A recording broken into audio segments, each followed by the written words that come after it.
नमस्कार दोस्तों, मैं हूँ मनविंदर और मेरे चैनल पे आप सभी लोगों का स्वागत है। साक्षी जिसकी चारों तरफ बात हो रही है, जिसका मर्डर हो गया था संडे इवनिंग को। साक्षी उस लड़के से दोस्ती कर बैठी, जिसने दिखावे के लिए अपने हाथ में कलावा बाँधा हुआ है। वो साक्षी के साथ वैष्णो देवी गया, हरिद्वार गया, ऋषिकेश भी गया और उसने कुछ अपने इंस्टा पर इस तरीके के वीडियो डाले हुए हैं जिससे लगता है कि वो बिल्कुल हिंदू धर्म में उसकी जान बसती है। उसने शंकर जी का भजन अपने फ़ोटो के साथ लगाया हुआ है, गले में माला पहनी हुई है, हाथ में कलावा बाँधा हुआ है। ये सब क्या दिखाता है? क्या साहिल के हाथ पर बंधा हुआ कलावा वो लोग देख पा रहे हैं जो 5 मई को रिलीज़ हुई फ़िल्म द केरला स्टोरी को प्रोपेगेंडा बता रहे थे? उन्हें देखना चाहिए कि साहिल ने जब ये देखा कि साक्षी ने अपने पुराने दोस्त प्रवीण से बातचीत शुरू की है, फिर से वो उसकी तरफ आकर्षित हो रही है, तो उससे रहा नहीं गया, उसको गुस्सा आ गया और गुस्से में उसने क्या किया, सारा देश जान रहा है। लेकिन राजधानी दिल्ली में साक्षी की हत्या के बाद कई सवाल हैं, जिनका सवाल पुलिस तलाश रही है। दिल्ली के शाहबाद डेरी इलाके में 16 साल की साक्षी की साहिल ने बेरहमी से हत्या कर दी। साक्षी की हत्या क्या प्लान्ड थी, सुनियोजित थी? पुलिस इसकी भी जाँच कर रही है और साहिल जो साक्षी का दोस्त होने का दावा कर रहा है, जिनके बीच में इस घटना से पहले एक कहासुनी हुई थी। साक्षी ने साहिल को खुद से दूर रहने के लिए कहा था और ये भी कहा जा रहा है कि साहिल ने साक्षी के हाथ पर किसी दूसरे लड़के के नाम का टैटू देखा। तो पुलिस ये भी सोच रही है कि ये जुनूनी अपराध लग रहा है।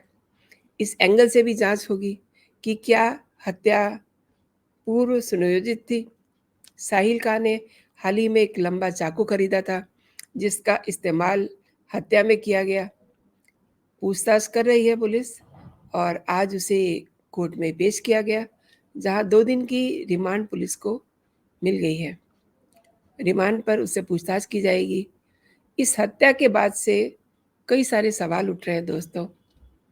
मैंने अपनी पिछली वीडियो में आपको बताया था कि जिस समय ये घटना हुई, उस समय केजरीवाल ने एक बहुत ही शर्मनाक बयान दिया था।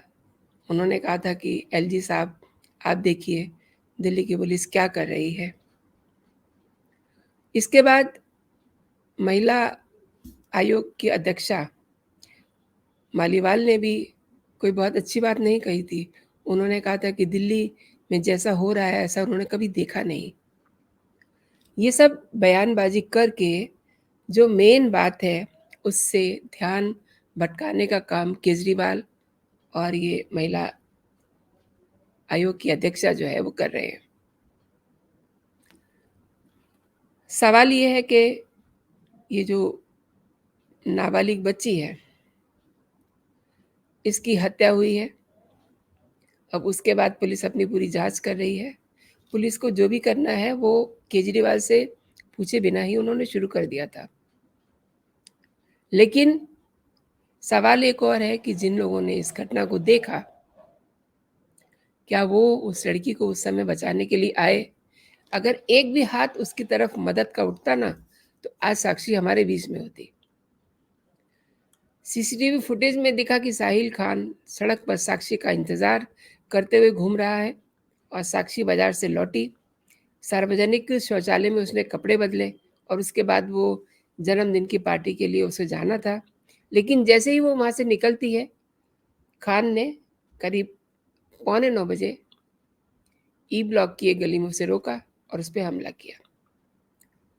कई लोग वहाँ से गुज़र रहे हैं, वो चाकू से हमला किए जा रहा है, जैसा कि सीसीटीवी फुटेज में दिखाई दे रहा है। एक आदमी कुछ देर के लिए उसे रोकने की कोशिश भी करता है, ऐसा दिख रहा है, लेकिन खान की धमकी के बाद वो वहाँ से दौड़ जाता है। और साहिल खान को जब पूरी तरह से यकीन हो गया कि साक्षी मर चुकी है, उसके बाद से ही वो वहाँ से भाग निकलता है और उसके घटना के करीब आधे घंटे के बाद पुलिस मौके पे पहुँचती है। पुलिस को इन्फॉर्म किया जाता है। उसके बाद पुलिस उसको हॉस्पिटल ले जाती है, जहाँ पर उसे मृत घोषित कर दिया जाता है। हत्या के बाद साहिल शहर छोड़कर अपने होम टाउन चला जाता है, बुलंदशहर, और यहाँ उससे एक गलती हो जाती है। उसका भी मैं ज़िक्र आपसे करूँगी, आपको बताऊँगी। इसके बाद कैसे पुलिस बुलंदशहर पहुँचती है, उसकी लोकेशन ट्रेस होती है, ये भी मैं आपको बताऊँगी। साहिल जहाँ रहता है, वहाँ इस समय ताला लटका हुआ है और साहिल खां के मकान मालिक रामफूल सिंह ये बताते हैं कि साहिल 2 साल से अपने माता-पिता और 3 बहनों के साथ यहाँ रह रहा था और ज़्यादा किसी से बात नहीं करता था। लेकिन पुलिस ने, जैसा कि आजकल पुलिस का एक नया तरीका है सब इन्वेस्टिगेशन करने का, तो खान का इंस्टाग्राम अकाउंट भी अ, देखा गया है कि वो किस मिज़ाज का व्यक्ति है। अधिकांश तस्वीरों में वो अपने दोस्तों के साथ हुक्का पी रहा है, नशा कर रहा है, और जब उसके दोस्तों से पूछताछ की गई तो उन्होंने बताया कि हाल ही में उनके साथ वो ऋषिकेश, हरिद्वार और वैष्णो देवी गया था। अच्छा, साहिल से गलती क्या हो गई? साहिल हत्या के बाद उसने क्या किया जो इतनी जल्दी वो पुलिस के हत्थे चढ़ा? साक्षी का मर्डर करने के बाद साहिल वहाँ से सीधे अपने होम टाउन पहुँचता है। पहले वो रिठाला पहुँचता है, उसके बाद उसने वहाँ पे हत्या में जो चाकू का इस्तेमाल किया था, उसको ठिकाने लगाया। उसके बाद उसने बस पकड़ी और बुलंदशहर में रहने वाली अपनी एक रिश्तेदार के यहाँ पहुँच गया।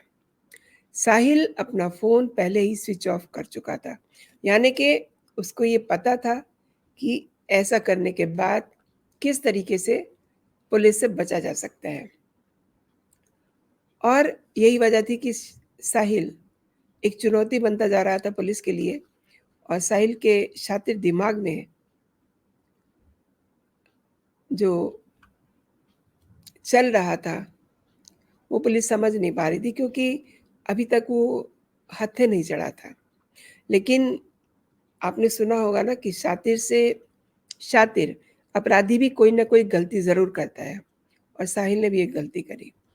बुलंदशहर पहुँचकर उसे लगा कि शायद अब वो पुलिस की पकड़ से बाहर आ चुका है, अब पुलिस उसे पकड़ नहीं पाएगी, और उसने अपना स्विच ऑफ फ़ोन जो है ऑन कर दिया, और पिता से बात करने के लिए उसने ये अपना फ़ोन ऑन किया था। जैसे ही उसका फ़ोन ऑन हुआ, पुलिस ने उसकी लोकेशन ट्रेस की और साहिल को पकड़ने के लिए एक स्पेशल टीम रवाना हो गई, और कुछ ही देर में साहिल पुलिस की गिरफ्त में था। ये तो थी वो बातें जो इस समय सभी जगह चर्चा पे हैं। लेकिन आपको मालूम है कि इस घटना में कितने किरदार हैं? सबसे पहला जो किरदार है वो साहिल है, साक्षी का दोस्त, जिसने कत्ल किया, साक्षी को मौत के घाट उतारा। अब 2 दिन की रिमांड पर है। दूसरा किरदार प्रवीण, साक्षी का एक्स बॉयफ्रेंड बताया जा रहा है, जिसका नाम साक्षी ने अपने हाथ पे टैटू के रूप में गुदवाया हुआ है। प्रवीण फिलहाल जौनपुर में है और पुलिस जल्द ही उसके साथ भी पूछताछ करेगी। तीसरा इस पूरी कहानी में किरदार है नीतू, साक्षी की दोस्त। पिछले कुछ दिनों से नीतू के साथ शाहाबाद में रह रही थी। नीतू का पति फिलहाल तिहाड़ जेल में बंद है। पुलिस को शक है कि साक्षी और साहिल की दोस्ती और नाराज़गी के बारे में नीतू के पास कुछ अहम जानकारियाँ हैं, जिससे बाद में पूछताछ करनी भी ज़रूरी है। और इसमें चौथा किरदार है आरती, साक्षी की दोस्त। आरती वो लड़की है जिससे साक्षी मौत से पहले, कुछ ही देर पहले आखिरी बार मिली थी, और कत्ल से कुछ देर पहले उस इलाके के जो साप्ताहिक बाज़ार होते हैं, उसमें साक्षी और आरती की मुलाकात हुई थी। जब साक्षी आरती से मिलकर लौट रही थी, उसी वक्त साहिल ने साक्षी को मौत के घाट उतार दिया था। आरती ने आरोप लगाया था कि साक्षी ने उसे ये शिकायत की कि साहिल उसका पीछा करता है और उसे परेशान करता है। इसमें किरदार नंबर 5 है आकाश, साहिल का दोस्त। साहिल के कत्ल के ठीक पहले आकाश शाहबाद डेयरी इलाके में मौका वारदात पर साहिल के साथ खड़ा हुआ दिखाई दे रहा है। सीसीटीवी फुटेज है और उसमें देखा गया ये। उस वक्त साहिल साक्षी का वहाँ इंतज़ार कर रहा था। साहिल और आकाश दोनों सीसीटीवी फुटेज में मौके पे आपस में बातचीत करते हुए दिखाई दे रहे हैं। ऐसे में आकाश को क्या कत्ल की जानकारी थी? क्या साक्षी के कत्ल में आकाश का भी कोई रोल है? इस एंगल पे भी पूछताछ की जा रही है। और किरदार नंबर 6 झबरू, जिसकी एंट्री अभी-अभी हुई है इस पूरी कहानी में, साक्षी का दोस्त बताया जा रहा है। झबरू इलाहाबाद शाहबाद डेयरी में जे कॉलोनी में रहने वाला है और इन दोनों में आपस में दोस्ती थी, साक्षी और झबरू में। यानी कि ये जो दिन चल रहे हैं, इस घटना से पहले उसकी दोस्ती झबरू से थी और इन दिनों साक्षी और झबरू की दोस्ती को देख करके साहिल मन ही मन कुढ़ रहा था। और एक बार जब इस बारे में बातचीत हुई तो झबरू ने साहिल को धमकी भी दी थी कि अगर उसने साक्षी का पीछा नहीं छोड़ा तो वो उसको मार देगा। साहिल ने ये पुलिस को बताया कि झबरू साक्षी की वजह से उसे मारता था, इसीलिए उसने साक्षी को ही रास्ते से हटा दिया। अब पुलिस ये जो बयान है, इनकी तस्दीक के लिए झबरू से भी पूछताछ करेगी। यानी कि इस कहानी में टोटल फ़िलहाल 6 किरदार हैं। इन सब से बातचीत होनी है। साहिल से बातचीत हो ही रही है।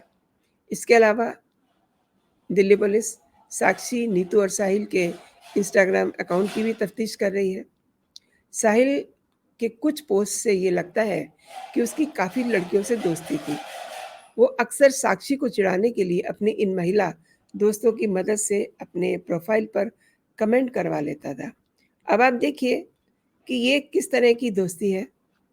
मैंने शुरुआत में ये कहा था कि जो लोग हमारे राजनीतिक नेता अलग-अलग पार्टियों के, जो लोग 5 मई को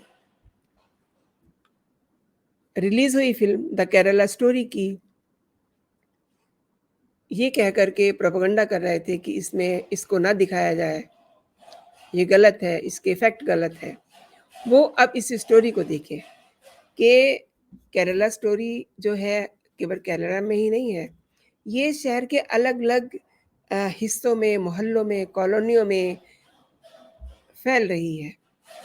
ये सीधे-सीधे जो मामला है लव जिहाद का है। इस पे बात करनी चाहिए केजरीवाल जी को, लेकिन वो बात कर रहे हैं कि इस पूरे मामले को एलजी देखें। मतलब जो मेन बात है उससे भटका रहे हैं लोगों को। इस बात पे कोई बात नहीं कर रहा कि ये मामला क्यों पनप रहा है, क्योंकि साहिल के हाथ पे कलावा बंधा हुआ है। इसको बांधने का क्या मतलब? इसका मतलब ये हुआ ना कि वो लड़कियों को हिंदू बन करके अपने जाल में फंसा रहा था।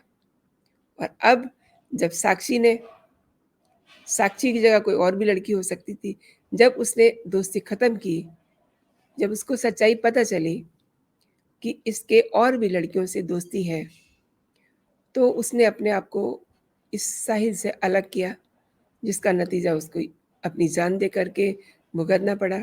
पुलिस ने देखा कि साहिल के इंस्टा पर कई लड़कियों से उसकी दोस्ती है और ये ठीक वैसा ही केस बन जाता अगर इसको अभी जल्दबाजी में साहिल ने साक्षी को ना मारा होता। तो दोस्तों सवाल बहुत हैं, अभी तफ्तीश शुरू हुई है, अभी इसमें कई और बातें निकल के आनी हैं।